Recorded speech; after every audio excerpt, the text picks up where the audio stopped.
mayam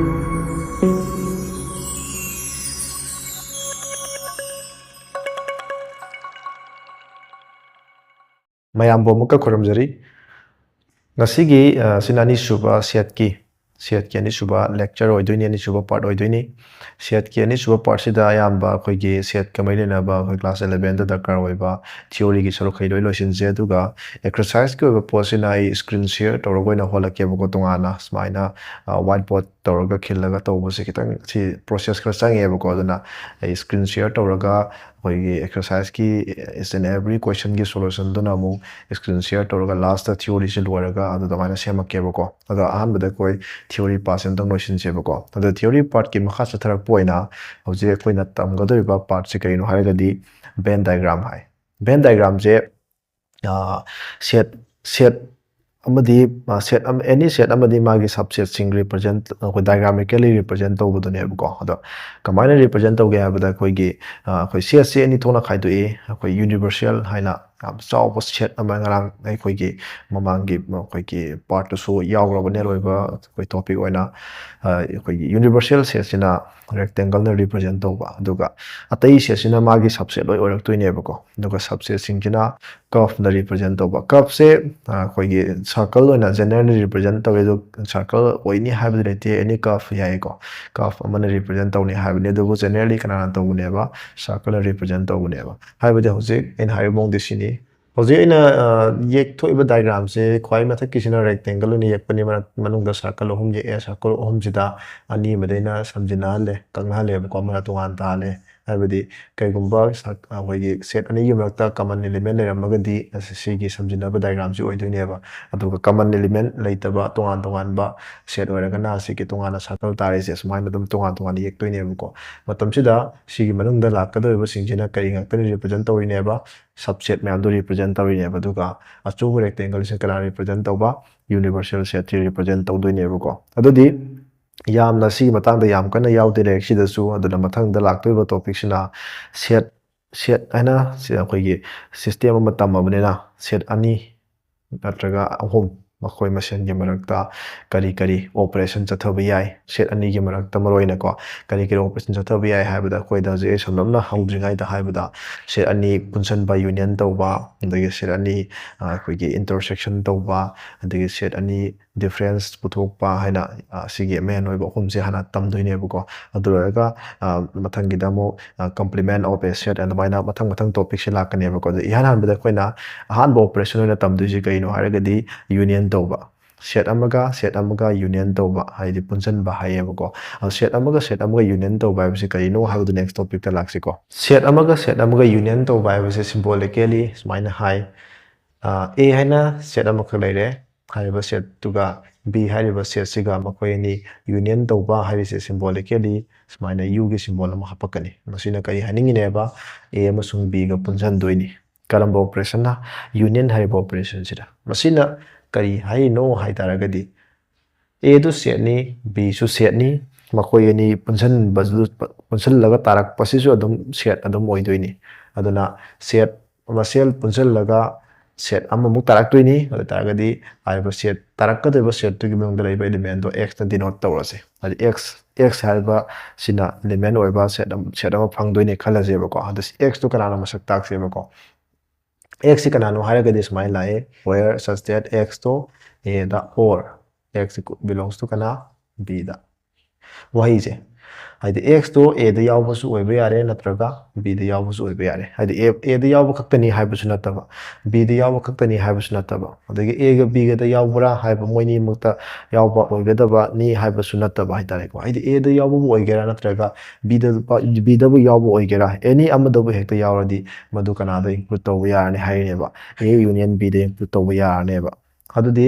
hairi basina aina kudam sida matata kudam si laudu ne buka laudu ngai sida aina operations ani mak take buko haibida hojik tawrisina union ni matang dani another operation amaga lairi maduna intersection aduna kamai togi habida a ga b ga intersection gi symbol ajiki union ga kitang ulta satpane buko masi su set ama oidoini masina kamai toga define togi habida masu x to kamai masak takadagi habida x to a da yawi n x to b da yawi wahi je kaisu khenadabne ko ni sida or haiba maga sida n haiba maga khenabne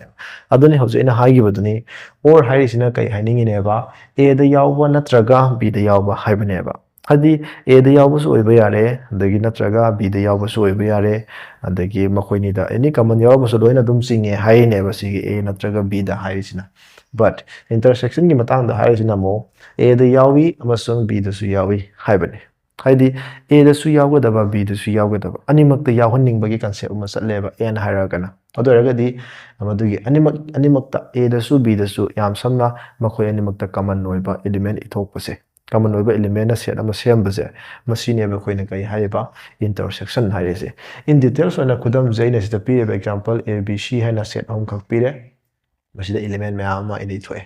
matam sida dum yengse hambada union da kana union tawga yengse hambada koi a ga b ga union tawre hairase a ga b ga mo intersection tawhanse dagi a ga c ga mo union tawhanse aduga a ga c ga mo intersection tawhanse makhan mayam tawrogum se ko hapet yengse bako sida lairi ba khara sida yanan bada koi a ga b ga union taw punsel lo haire ado a ga b ga union tawbada sai hairise a da yawba su oiba yare natraga b da yawba su oiba yai haibane amma hekta yai haibane ko animakta yawrasu yai a mathanda da yawrasu yai b mathanda da yawrasu yai aduna sida larise a da yawba kai akhona yeng matamda 1 2 3 4 yawi 1 2 3 4 a da yawba kai ithopire b da yawba su mu yengase b da yawba se 3 4 5 6 hai adubo set ki oina niyam se kaino haragadi if karigumba element se repeated laba anirak ahomlak marirak hanjin yawbagi mongda lakpa taragadi mado amatang lawraga inai maramaduna hauji a amasung b gi maraksida 3 ga 4 ga se already e ga yawrabne ko aduna horen b dagi element select tawba kanda 3 ga 4 ga naw namu select tawroroiba maramdi already kana ibadi yawgreba a gi ibada 1 2 3 4 3 4 haji yawrabane maramaduna wal hawdi element haitare ko kana 5 ka kana ga 6 ka sumaina ithokpasine ba koina union tawba hairisi yam aruba topic na te ko next mathang da intersection tawba haire makoi intersection di ngasai haire a da su yawgadabani b da su yawgadabani yam samna makoi animakta common oiba haibane ba adudi hojik a ga b ga yeng matamda makoi animakta yawriba element se 3 ga 4 ga oya 3 ga 4 ga se makoi animakta yawe adoragadi masi kya tare ba 3 4 haina sumaina ithokpi bani yeng se dum a ga c ga union tawre harasu a da yawba kaise ithokpire 1 2 3 4 c da yawba ithom daida c da yawrise 4 5 7 8 adudi 4 sidi already ngasai a da yawrabani amona error ge mabadi ma iba yadre ko aduna kana waliba 5 ka 7 ga 8 ka aduma khata na ke option ba 5 ka 7 ga 8 ka hapsele ade makhoi ani mo intersection taw haire intersection taw haire gana makhoi ani makta common ori se 4 de si matang si this is 4 yaure si this is 4 yaure the 4 si common ore maramaduna intersection da kya tare 4 khatang la ne sumai tawbam aduga hojik laktori sina kamaina union tawgadage kamaina intersection tawgadage haiba akoi gi definition du de koi ni tai se adudi mathang da set ani in the intersection to bukanda set ani id samsumna any atopam lor x haiba set amaga x haiba set amaga y haiba another set amaga intersection tawre haibadi makhoi ni gi marakta leiba common element e ga dawre matamdu da x da su y da su yawa elements amat yarom dre makhoi ni common element am fuleram dre ko adudi makhoi je element thoktre haitare ko common element thoktre element leita basibo koina set ki dui kari haireba empty edify tare adudi masige case de hoi kai khangba ngamme hai matamda karigumba any set ani gi marakta common element amta leram draba nastraga intersection gi concept hairagana set ani gi intersection to buji kai taraba phi haidi empty taraba doiragadi hariba set ani do disjoint ore haine disjoint haiba wahi sinare disjoint ore kana disjoint ore ba x hariba setuga y hariba setuga disjoint ore hana smile toroga tagane ba if makoi ni intersection kai taraba phi taradi haigera na toga makoi ni gi marakta common element amat taleram dragadi yare ko si point sema hojik mathangi topic se tamgriba operation ani union amasung intersection gi marakta laiba property masa kitang naina je ahan bagi number 1 number 2 adum manai makoi ni se haibadai nei thoi se union da commutative oi intersection su kai ba commutative haibadi A गा B गा union तौबसे B ना हालगा sorry A हाइगदवनी को A हाइगदवनी A हाइदी A गा B गा union तौबसे B गा कनागा A गा union तौबगा मानयेबा मसीगे मानबा ngambagi onthoknarasu manabasine ko order onthoknarasu manaba ngambagi property si kai kaweba commutative property kawi maduma kalai dasu cheleba intersection dasu A ga B ga intersection tawbaga B ga A ga intersection tawbaga mani masi commutative ni next mathang da set ahom A ga B ga C ga union tawbase A ga B ga hana union tawraga kona C punchen bagaduga B ga C ga hana union tawraga kona A punchen baduga adum manayeba achigi manaba ngambagi property si kai kaweba associative property kawi samanana intersection dasu C ga property si laire ahum subada bakata basidi ai tungana kanom hairake ko phaba nungaina mongama ado maroi na si ga ahum subasi yengseba ko any set amaga phi empty ga union to bose set masa da tai sumaina masa tahan bangam bagi property se koina uncle ge pot di identity have sine set khaki way na te ko anywhere masa any operation jatha batam da any fixed number amaga number da ga number hai tare ko any poset amaga any maga leiriba ti myam do operation ji chatha matam da masa ta ba ngam di madu identity higher ko adumaina phi haibasiga A go igera B go igera C go igera any type of set lining baleram sanu makoi je union to matam da set masa da tahan ngam me maram aduna phi ji kai ko dune ba identity ka we maram de masa mak tahan ngam bagi prop makoi character ma mongon de lebine na ma ji kai ko dune ba identity the next matang da kai gum intersection da di masa tahan di intersection da mo any set amaga phi ga intersection to se phi doina ta doini masa ta dina dana phi doina ta dina sidi identity property na te ko sida de next matang da number 4 je A ga manaba set ani punchen ba manaba set ani intersection to ba masa adum tai masi idempotent law hai ko si ba chu adum koina property of father zum khangba poni aroi bada universal ita chobu doi dine ko chobu set to ga any set magi subset amaga union to bose achobu dum tani habini aduga intersection to bakandana set to adi achobu nataba masa do tani habini ko masige post ga main toga phaba yai habida koina smaina property masam tang extra property hai tare ko ekoi any set amase any set A hari ko A si kai gomba B hariba another set amagi masi kai gomba subset oiramba tara A do kana gi subset oiraba B gi subset oiram tara ado regadi haning se B jina khara chawkhat pagi mong sale ko B na khara chawkhale A na khara piktha bagi mong dani manaras ki ai ko subset si masamak tara si ai habidena ado A do kana gi subset oiraba B gi subset oiramba tara ado taragadi after the koina high operationally hai tare ko A ga B ga union to ba aduga A ga B ga intersection to ba sida common property ang lai kaino haragadi union to budana khara chawkhat padu tani haba khara chawkhat phabudi A ga B ga do B ne khara chawkhat pena B tarani intersection to budana mo khara piktha budu tani haba kana ta duiba A masi matam puna makta na te ko set amana another set to gi subset ora kan tani habane habudi B do A do B gi subset ore A do B gi subset ore na union to bukanda achobo B tani intersection to bukanda na masa A tani hari ba pose chida panbi ya universal ga subset ga universal na solve ne ko A do na subset oi dine ma otima khoi ni punsan bakanda di union to da achobo tani habane ba duna kana tani ba U do tani ba universal ga hai magi subset oi ba A do ga intersection to bo oi ga na masa oi ba universal na solve ni A do na kara piktha do ni masa oi ba kana tani ba A do ta ga ne sabana na sidu su mangai phi chai na so hana mamang da panmire subset of every set maji every set khudima ki subset ne maram aduna A hari ba set sigi juma subset oirabani intersection to da kya tare ba masa do ne ko intersection na masa ta ne habani union na choba habani ko aduna union to ka na achobo oiba set A do tare intersection to ka na masa oiba phi dum tare smaina property masam khale masi matung da distributive law haina maga lairi distributive se koina union na intersection da distribute tawba dagi intersection da union da distribute tawba haina lay adumakti yam kana swaida myam nei na roige direct to si yaw pone adum na khoina direct ki property adum pareng yaw da si ithok to sum yaw pone ko adum asa swagi number 3 4 5 ki sum analyze to nimbe sum pithok pa yawane ko adudi next mathang topic ta lakse union tawba se Venn diagram kamana represent tawga dage a ga b ga union tawre dagi loina a ga b ga intersection tawre the Venn diagram kamana represent tawga dage haragadi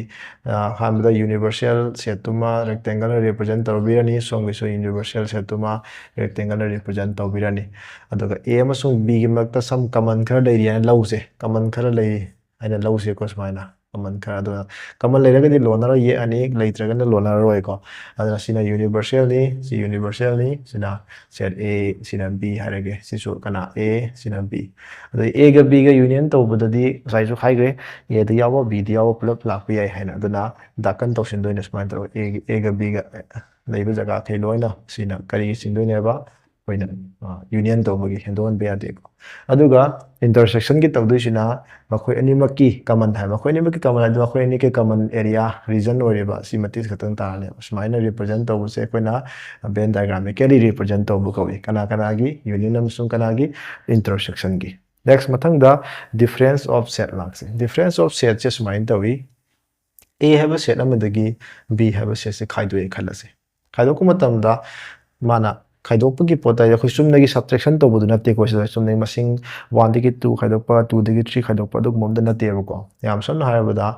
a गी लेरिबा element खैदु दगी b गी मखै लथोखरो हायबने बके नते को हायबदी याम सन कमाय लाकदे मतम x हायबा element तो लाकनी x से कमाय मसक ताकदगी हायरगदी x तो a द यावबदी ओइगदबनेबा कनादु तुम यावगिदबनेबा a द तुम यावगदबा तौगदबो तब x तो b द यावबदी याद्रे है b द यावबदी इबा अन मरमदी b द यावबखै लौथोखरो हायबनेना a द यावबखैदी ओइदुइनी a द यावबखै पुलप ओइबा यादे कैगुम्बा b गी एलिमेंट कनाद यारोमबा a द यारोमगदी मदो रिमूव तौ लौथोखरो हायबनी अदुदी मसिगी खुदम खर लौसे हौजिक a हरबा से 1 2 3 लौरे b हरबा से तुना 3 4 लौरे हौजे कोई a दगी b खाइदो हायरे a दगी b खाइदो हाइबदा तौदुइसे a द यावबखै इदुइनेबा a द यावबखै इदुइनी b द यावबदुदि इबिरानो हाइबनेबा अदुदि a द यावब इदुइसे 1 2 3 1 ga 2 ga 3 ga a the यावे पुला द 1 2 3 इगदबसे 1 2 हायरगा 3 इरमदाइ सिदा 3 से इबा यारोइ दौरिबा मरमदि कयिना तारगदि हाइबा 3 दो कनाद यारोमेबा b द यारोमेबा मरमदुना 3 इबा याद्रेबा कनाद लोसिलनेबा 1 ga 2 ga next kaigumba b dagi a mo khaido haragana b da yaw bakhay iduineba b da yaw bakhay iduini a da yaw bakhay irano haba adu b da yaw risi 3 ga 4 gani 3 ga 4 ga igedab sida masai a da kana yaw laira 3 yaw laira maramaduna 3 di iba yaro kalang tang ira to ani 4 khatang irane masida ko khangwa ngami kaino haragadi masi sete kai su oiramdreba masai gi a gi samsona a dagi b khaido pa haragana a द यावबखै दो इदुइनी कना द यावबदी यादेबा b द यावबदी यादे हारे अदुदी a दगी लथोखिदुइने को a हारिबा सेतु दगी b द यावबखै लथोखिदुइनेबा याम समना हायबदा मखोय अनि गी कॉमन एलिमेंट लथोखरो हायबो समनेबा हायबदी ngasa sida common ओरिसे कनानो 3 3 से लथोखिबने मरमदुना याम समना a द कना लथोखरो हायबो समनेबा a इंटरसेक्शन कना b लथोखरो हायबो समने मखोय नि कॉमन सिमदी कोइना तोपा फॉर्म अमदम पीबगी वानेबको नेक्स्ट मथंगदा याम क्लियरली दम खांगे a दगी b खाइदोपगा b दगी a खाइदोपगा मानदे हाइबसि मदम मोइदे कम्युटेटिव अदु दो प्रॉपर्टी दो मसिदा अखोइगे पानबे याद्रे हाइतार मोइदा प्रॉपर्टी दे लेइतेबको डिफरेंस की वनदि नेक्स्ट मथंगदा अखोइ दि लागतोरिसिना अखोइगे तमग्रिबा ऑपरेशन सिंगदुगी मरक्ता अखोइगे इंटरसेक्शन गा डिफरेंस की मरक्ता रिलेशन मसाम खक लेयबको कई रिलेशन हारगदे डायग्रामिकली उतकेबको सेट होम खक लौरेबको सेट होम से मखोइदा कॉमन खर खर लई अनि खक्तंग लौगे सेट अनि खक ले सेट अनि से मखोइ अनि मरक्ता कॉमन खर लई हाइन लौरसे मतम सि दai कोइना सिदगी मतेक से सिना a थोलगे को सिना a थोलगे सिना b थोलगे सि की मतेक से यूनिवर्सल ऑफ द हाफ के वो वाइट वेन डायग्राम ओइ बनेना यूनिवर्सल ऑफ हाफ के सिदगी सि मतेक से a की मतेक अखोइ कॉमन याउदा बाइ तारे को अदियो हजे अखै अइना दाकन तोरेबा जगह से a दगी A amasung B gi common yaudaba haibane adudi A dagi A amasung B gi common yaudaba haidi ngasai A dagi kana khaidokpado oidoino B khaidokpadone aduna si mapa si kaineba A dagi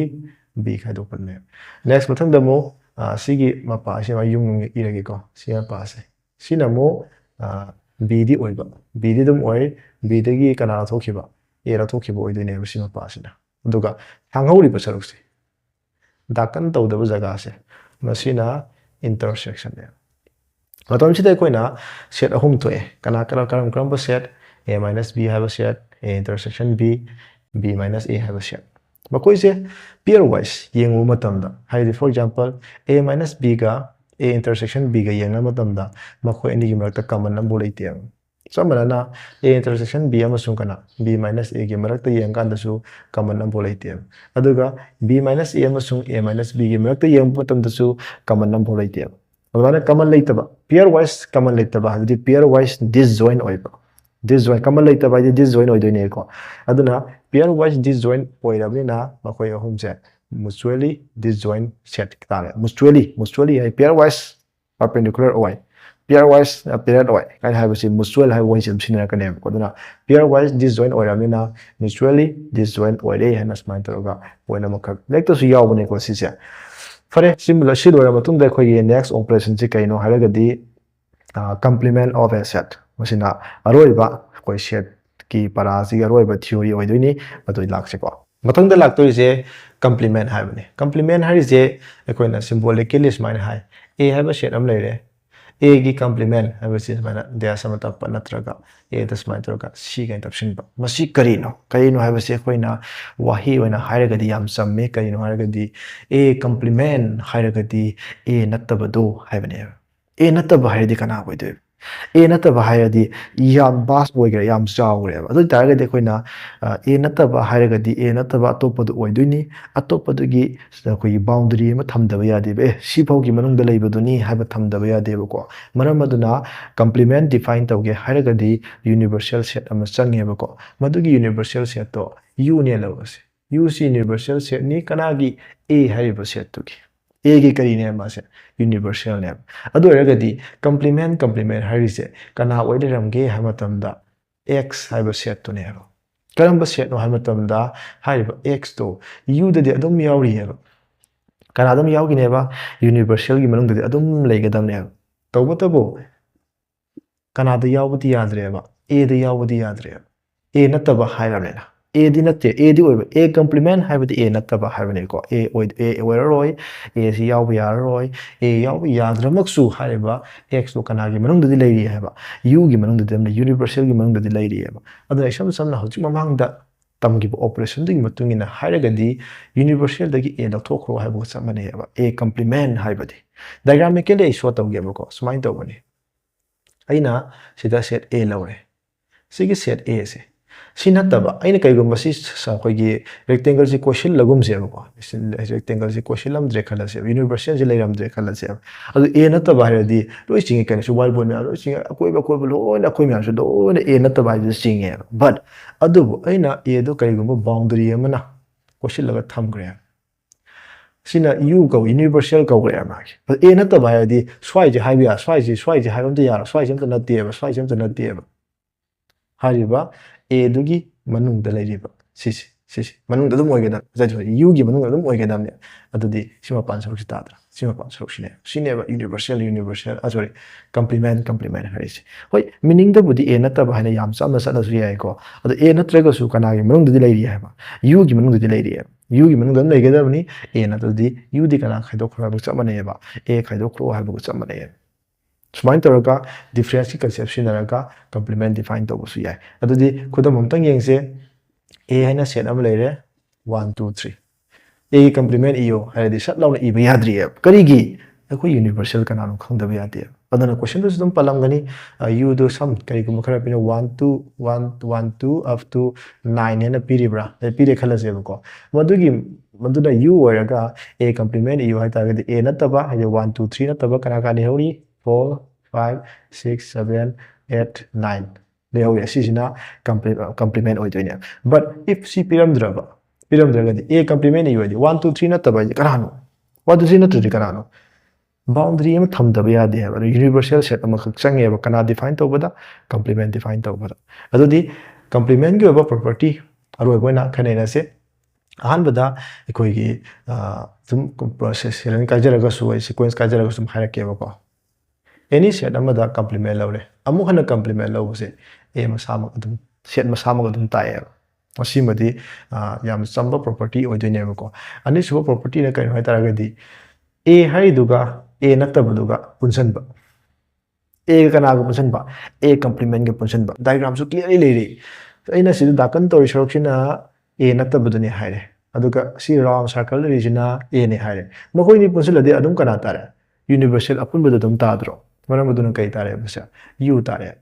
karigumba makoi se intersection toromeba a kana ga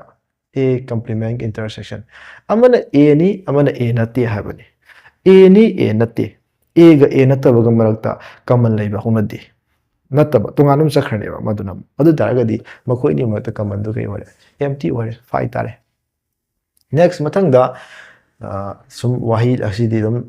te higher class dum sina bani 4 5 number 5 suba karigumba union tawle ramba set anida complement lawba karigumba intersection tawle ramba set anida complement lawba set karigumba nahana tunga lawba pamaba a da tunga complement b da tunga complement a da tunga complement b da tunga complement lawba pamagadi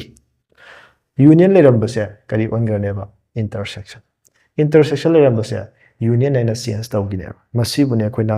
d morgan's law waina koina tambise masigi proof ti like shida yaude just verification example lawraga verify tawbadi exercise ti yarakani aduna makha taba leiri universal gi complement hange khalasine universal complement hangadi universal de universal khaido khro haini universal de universal khaido khradi amta le haudre kai tare fai tare empty tare adu tare empty complement amu kana tare empty complement kana universal amu ware universal complement kai tare empty na kai tare universal amu tare smain tawra aduna aina hoji powda taiba theory gi part singse class 11 gi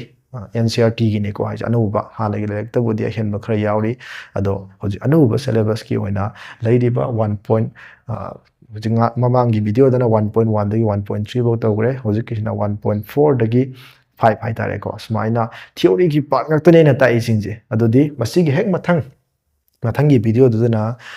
exercise singdugi oiba tongan ba video ma semake adu exercise tu madi screen share toroga semjarake ba ko adu ngasigi di hojik tawriba topic sina aroiba oidoini set ke onadi mathang siloraga exercise loraga mathang chapter 1 chapter 2 mathang atum video thagalake yamasu support tobi boina koiki comment gumba tum bibira oidi yengi haibadu khangnabani ko harise duga kana gumba tai dusu yaujanaba share gumba tobiramu haibu waisi hairaga ngasigi video si matang si losinjarage puno pu thagasari thank you